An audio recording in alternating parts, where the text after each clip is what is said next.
नमस्कार। देश काल में आपका स्वागत है। मैं हूं मुकेश कुमार। दोस्तों, डोनाल्ड ट्रंप ने शपथ लेने के बाद धड़ाधड़ बहुत सारे आदेश जारी कर दिए हैं। अपने भाषण में उन्होंने बहुत बड़ी बड़ी बातें की कि अमेरिका का स्वर्ण युग शुरू हो गया है, ये मुक्ति दिवस है और अमरीकियों के अच्छे दिन आ गए हैं।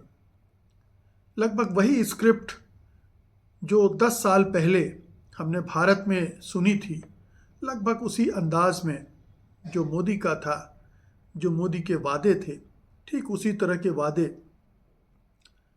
और उसी तरह के दावे डोनाल्ड ट्रंप ने भी किए।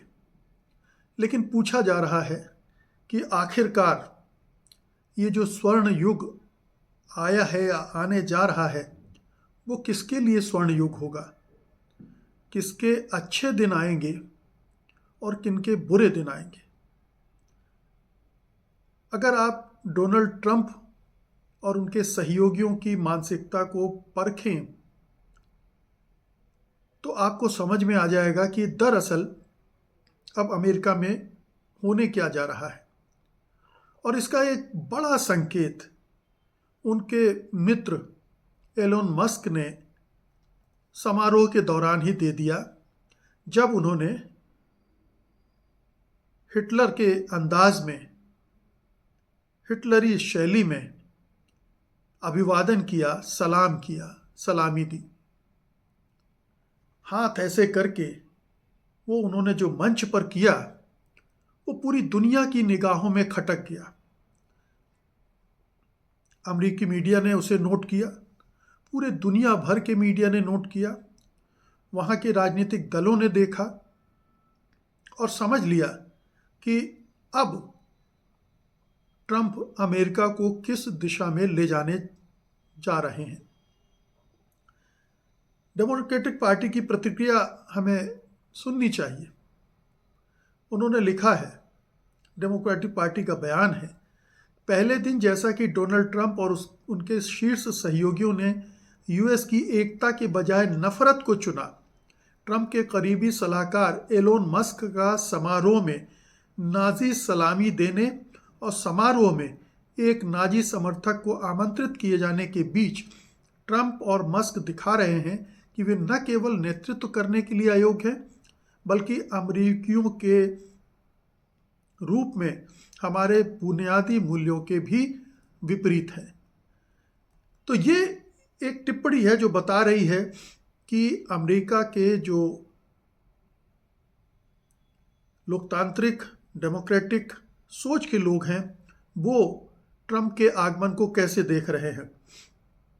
वहाँ का मशहूर अखबार है न्यूयॉर्क टाइम्स, उसने भी इसको नोट किया और लिखा, दुनिया के सबसे अमीर आदमी और निर्वाचित राष्ट्रपति डोनाल्ड ट्रंप के करीबी सलाहकार एलन मस्क ने जर्मनी की पार्टी का समर्थन किया, जो 9 नाजियों से संबंध रखने वाला एक समूह है।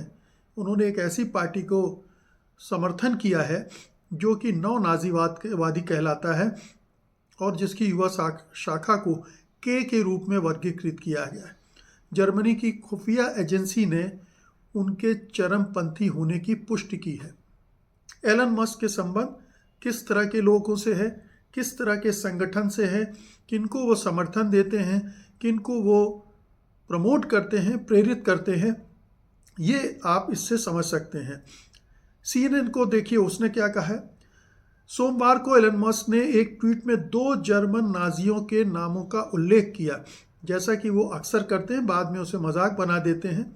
ये शायद ही मस्क का पहला और निश्चित रूप से उनका सबसे आक्रामक बयान नहीं है। पिछले महीने ही मस्क ने नाजी समर्थक टकर कार्लसन के इंटरव्यू को बढ़ावा दिया था, जबकि उसकी व्यापक निंदा की गई थी। कार्लसन ने कहा था कि नाजी शिविरों में यहूदियों की हत्या मानवीय थी, यानी ठीक थी, और विंस्टन चर्चिल द्वितीय विश्व युद्ध का सबसे बड़ा खलनायक था। ये साफ है कि एलन मस्क का रुझान किस तरह है, किस तरह के लोगों से उसके संबंध है, किस तरह की उसकी विचारधारा है और किस तरह के लोगों को वो प्रमोट कर रहा है। तो ये एक के बाद एक रिपोर्ट है द गार्डियन को लीजिए, जिसने ट्रंप के बारे में कुछ जानकारी साझा की इस पूरे मौके पर। उसने लिखा है कि जो अमेरिकी राष्ट्रपति चुनाव जीतने पर एकीकृत रीच का सपना देखते हैं, रीच नहीं, ये दरअसल रीख है, जर्मनी में रीख होता है, रीख का सपना देख रहे हैं। ट्रंप ने कहा था कि एडोल्फ हिटलर ने कुछ अच्छे काम किए। नाजी तानाशाह की बात दोहराते हुए अपने राजनीतिक विरोधियों को उन्होंने कीड़े भी कहा था। ट्रंप ने यह भी कहा था कि आप्रवासी हमारे देश के खून में जहर घोल रहे हैं। बाद में ट्रंप ने जब इस वीडियो को सोशल मीडिया से हटाना चाहा तो पसीने आ गए, क्योंकि वो पूरी दुनिया में फैल चुका था। तो ये कुछ बयान, कुछ अतीत के और कुछ वर्तमान की गतिविधियां हैं जो बता रही हैं कि ट्रंप और उनके गहरे मित्र एलन मस्क, जिसको कई लोग कह रहे हैं को प्रेसिडेंट, यानी प्रेसिडेंट तो डोनाल्ड ट्रंप है लेकिन वो को प्रेसिडेंट है, ये अनाधिकारिक और अनौपचारिक रूप से कहा जा रहा है, लेकिन जाहिर है कि उनका रुतबा इस ट्रंप सरकार में जो है वो साफ दिख रहा है कि किस तरह का है और वो क्या भूमिका निभाने जा रहे हैं। अब यूएस के राष्ट्रपति ट्रंप की हिटलर से तुलना को बहुत लोग दुखद भी मान रहे हैं, लेकिन आप करेंगे क्या जब इनका व्यवहार ही ऐसा है और वो लगातार इस तरह की चीज़ों को प्रमोट कर रहे हैं। और अब इसको आप अप्लाई कीजिए, जो ऑर्डर ट्रंप ने दिए हैं राष्ट्रपति बनने के बाद, धड़ाधड़ निकाले हैं, उसमें आपको एक तरह का नस्लवाद दिखेगा, गोरा नस्लवाद, जिसमें गोरों की सुप्रीमेसी अमेरिका में इस्टेब्लिश करनी है, उनकी श्रेष्ठता, उनका वर्चस्व कायम करना है। और उसके लिए किनको टारगेट किया जा रहा है? अप्रवासियों को, जो ज़्यादातर या लगभग सभी कलर्ड पीपुल जिनको कहा जाता है वो हैं, ब्राउन हैं, येलोइश हैं, जो अलग अलग रंग, लेटिनो वगैरह वगैरह, मैक्सिकन, ये सब लोग जो हैं उनको टारगेट किया जा रहा है। उनको ये, इनके लिए कई तरह की गालियों का इस्तेमाल ट्रंप अतीत में कर चुके हैं और उन्हें लगातार टारगेट करते रहे हैं। इसीलिए उनके बारे में कहा जाता है कि वो जीनोफेबिक, यानी एक ख़ास तरह की जो नस्लवाद होता है उससे प्रेरित हैं। और जो उन्होंने 2015 में भाषण दिया था उसमें मैक्सिकन आप्रवासियों को अमेरिका में ड्रग्स और अपराध लाने वाले बलात्कारी उन्होंने बताया था। और 2020 में उन्होंने जो कोरोना फैला था उसे चीनी वायरस कहा था। तो लगातार इन लोगों के व्यवहार में नस्लवाद भरा हुआ है। अब उन्होंने सबसे जो कड़ा फैसला लिया है और जिस पर तुरंत अमल होने जा रहा है वो है आप्रवासियों को डिपोर्ट करने का, वापस भेजने का अभियान, और जिस पे ज़बरदस्त संघर्ष होना तय है, क्योंकि ये जो अफसर होंगे वो नस्लवाद से प्रेरित होंगे, गोरे अफसर, और बगैर ठीक से जांचे परखे कि वो सचमुच में नागरिक हैं नहीं, उनको भेजने की कोशिश करेंगे। एक दूसरा, उन्होंने थर्ड जेंडर जो LGBTQ हैं उनके खिलाफ भी एक आदेश जारी कर दिया है कि अब अमेरिका में केवल मेल और फीमेल होंगे, स्त्री और पुरुष होंगे और कोई तीसरा जेंडर नहीं होगा। ये अपने आप में बहुत ही कहना चाहिए कि प्रकृति के विरुद्ध, विज्ञान के विरुद्ध और एक संकुचित जो नस्लवादी और धार्मिक धारणा है ईसाइयों की, उसको आरोपित करने की कोशिश है। और उससे पूरा एक बड़ा समुदाय हिल गया है, हिल जाएगा और उसमें बड़ा रोष पैदा होगा। और ये तो उनके जो नेता हैं सबसे बड़े, उन्होंने क्या कसम खा ली है कि हम तो इसके लिए जी जान से लड़ेंगे। इसको कोर्ट में चैलेंज भी कर दिया गया है। तो बहुत सारी ऐसी चीज़ें होंगी जो कोर्ट में जाएंगी। जैसे उन्होंने एक और जो इसी तरह का आदेश दिया, उसमें यह है कि जो अमेरिका में बच्चे पैदा होंगे वो प्राकृतिक रूप से अमेरिका के नागरिक नहीं रहेंगे। उनका, उनमें से पेरेंट में से कम एक का अमेरिकी होना बहुत ज़रूरी है। अब ये बहुत सारे ऐसे भारतीय भी हैं और दूसरे देशों के नागरिक भी हैं जिनके बच्चे वहाँ पैदा हुए हैं और उनका अधिकार बनता है नेचुरलाइज सिटीजनशिप का, वो उन्होंने ख़त्म कर दिया है अपने एग्जीक्यूटिव ऑर्डर से। तो ये वंचित करना है दूसरे देशों के नागरिकों को वहाँ रहने के अधिकार से, जो अमेरिका का संविधान देता रहा है, उससे वंचित करना है। प्रवासियों को निशाना बनाया जा रहा है, और ये थर्ड जेंडर के लोगों को निशाना बनाया जा रहा है, नागरिकता का अधिकार छीना जा रहा है, और इस तरह के बहुत सारे कदम ट्रंप और उनकी सरकार उठाने जा रही है, जो कि अमेरिका में एक बवाल खड़ा करेगी। अमेरिका पूरा अस्थिर हो जाएगा, वहाँ तमाम तरह के संघर्ष होंगे।